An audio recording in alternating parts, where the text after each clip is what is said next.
Hi again, Beach Church. It's another tidbit from Liz, and tonight I'm going to carry on through 91 to 95 of Psalms. I really broke it down into like 3 steps, and I'm going to go through that with you and try to stay on path, but I wanted to keep you engaged with a story. So at the beginning of reading these Psalms, God reminded me of when I lived on Seal Drive and the power had went out, and Nani and Poppy will remember because Poppy came over and I sent him back with sandwiches for Calix and Nani, and I had no power, and this nor'easter came through and tripped the GFI because I had all these lights, and I looked out the window when all the power went out. It was kind of gray and dark in the house, and I saw the tree in my neighbor's yard, and it was blowing so hard that it was bending sideways. And as it did, I started to see all these little dots, and they like popped up. They were little birds, and I was looking at them because though the posture of the tree leaned into the storm, the birds didn't. They didn't move. They held on, but they weren't fazed at all. And immediately I saw that and thought, how simple is it, really? So keep that story in your head because we have a couple of steps more to go. Safe, still, and singing. Living in the shelter of the Most High. Psalms 91 through 95. Have you ever longed for a place where you felt completely safe, where fear couldn't reach you, where injustice couldn't touch you, and your heart could just rest? I mean, rest. 91 through 95 kind of give you this beautiful picture. And God responds to us by saying, take refuge. Give us all of the safety, and he gives us the ability to trust and praise and move through obedience. It's a spiritual journey where we find shelter through the praise and the assurance, and at his throne we finally get this warning not to harden our hearts, even in those hard times. And I can tell you, every day I'm reminded. Every day. Because, see, I don't visit. I live there. I live in the shelter. I don't visit it. So often I see more and more of my heart where it might have been here or it might have been there. And the key I noticed is to staying open and humble and not in any way ever believing anybody knows it all. That the more I know, I realize I don't know. And in the hardest times, I find God reveals to me all that I don't know the most. So, Psalms 91. We start out with rest in his shelter. And I feel like, a lot of us need rest from the world. A lot is going on right now. So I'll take you to 91:1, first one out the gate. He who dwells in the shelter of the Most High. Sorry, guys.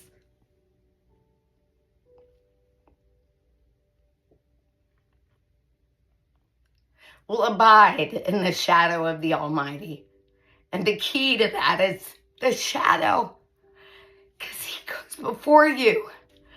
So when you're tired and you need rest, take shelter in the shadow. The language in this psalm is very, very intimate. I see refuge, shadow, wings, dwell. These aren't just symbols of safety. They are relationship.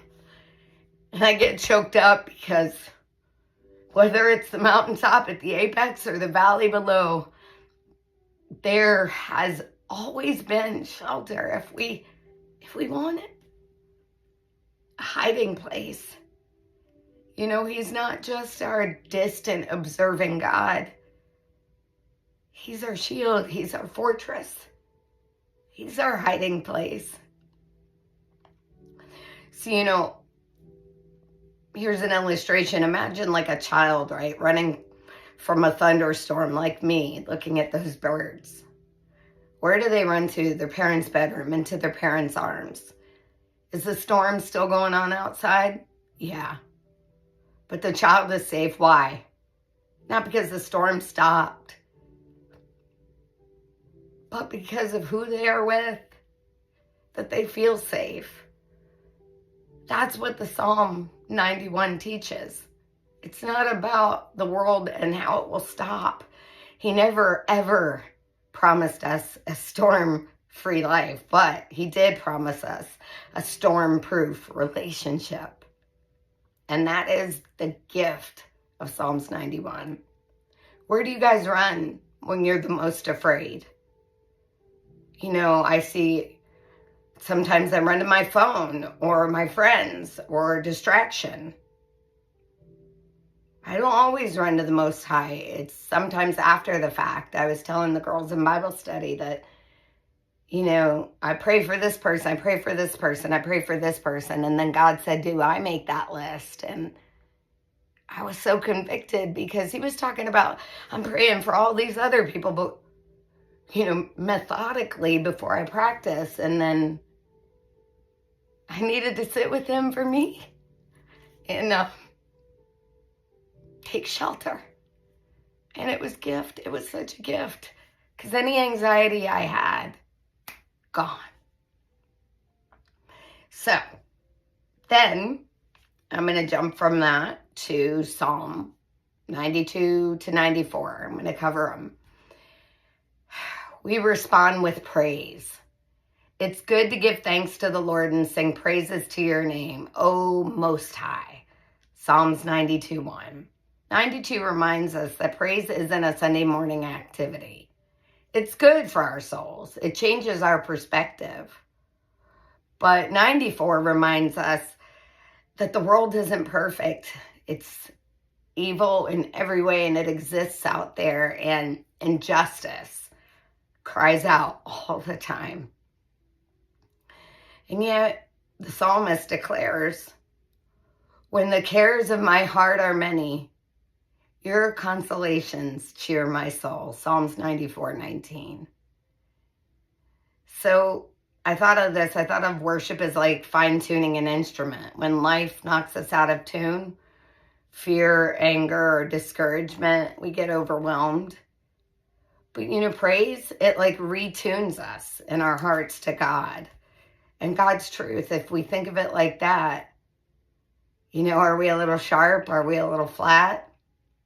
Well, if you understand that, then you just got to tune your instrument. And that's what worship does for us. You know, the question I asked here was, can I still praise God when I feel like life is unfair? 92 through 94 tell us that praise is a choice, but it's especially hard when you're in that valley of despair and disappointment. I'm going to challenge you to try. Put on the garment of praise for the spirit of heaviness. Lift up your voice to the Lord. When we go to worship and commune, it removes a lot of the problems, and boom, your instrument is tuned. And finally, revere his voice. Psalm 95. Come, let us sing for the joy of the Lord. Today, if you hear the voice of the Lord, do not harden your hearts. Psalms 91, 7b and 8, actually, it goes to. Psalms 95 begins with like this invitation of joyful worship, but it ends with like 95's warning. And I'm all excited, and then I'm like, because he kind of hit me, like right between the eyes. You know, all of the Israelites, right? They had seen miracles. They'd walked through the Red Sea. They'd eaten manna from heaven, and yet they still hardened their hearts. So God desires worshipers. Not only that they sing, but that they listen. While they're worshiping, they're listening. And in that, they hear. And they are tuning and yielding to the voice of the Holy Spirit speaking and guiding. It isn't always somebody that lifts their heads, but bows their heart. You know, it's a humble space to go before the Lord, especially in corporate worship, where it's not about each other. It's not. It's about us to Him. It's a gift to Him. It's to adore and pour our oil out. He's our beloved. So, I want to ask you a question, Have you ever been to a concert and, you don't really need to remember the lyrics because you can get along, you don't know the words? It's not like that at all. Worship isn't a concert. It's like when the voice of God speaks, you can hear Him, and you're talking to Him in a form of a language of music. It's amazing. Because it's like a wavelength that every single ethnicity, demographic, and generation can understand. We can all understand worship. It's not about entertainment, it's about transformation. And God does that. God transforms you when you worship. So, is your heart soft towards God today? Are there areas where you stopped listening and stopped responding? If you hear His voice today, not tomorrow, not when life is easy, but in this hardship, in these sad, angry, injustice moments, I'm going to ask you to look over and talk to Him. Be with Him. Live in that shelter. Don't just visit it. From the quiet space of 91 to the warning of 95, it gives us a full picture of a life aligned with God. A heart at rest in God's presence, a spirit lifted in continual praise, and a soul that's yielded in holy reverence. So, are you guys dwelling? I hope so. I hope we're not just visiting, because you can get so much more from Him just by dwelling with Him. And there's a difference between Him and you and Him on you. But both we can have, the power and the favor. Are you praising Him in every season, or only when life's good? Are you listening and responding? When you get pricked, like I get it all the time, or are you slowly hardening your heart? I was telling a friend the other day, it's not easy. But it's so good. So today, let us turn our hearts towards worship and shelter and ears towards the voice of God. Come, let us worship and bow down. Let us kneel before the Maker, our God. I think if we can all look in our thunderstorm moments towards God, whether it's the world around us or it's something He's working on in us, if you just remain humble, you'll realize that our beloved is the most beautiful. He's the most beautiful.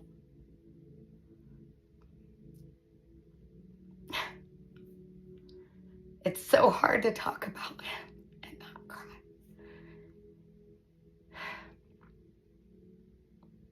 You're never alone. And we can always find refuge in the shelter of the Most High God. I hope that was good for you guys. I obviously am going to go back into my shelter and talk with Him some more in worship. I miss you guys.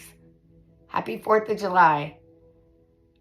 And Poppy, remember when you came? You came and fixed the lights? That's when I got this message. So it's been a minute. But I just wanted to say that was one of those moments where I needed help, and boom, somebody from the flock was there. And to end with this, the thing with the birds, it didn't matter It didn't matter how heavy the storm was. They held on. And they were there when the storm stopped. They didn't leave when it was moving, and they didn't leave when it was done. They didn't leave their shelter of that tree. And that was the message I got that day. Anyway, I love you guys.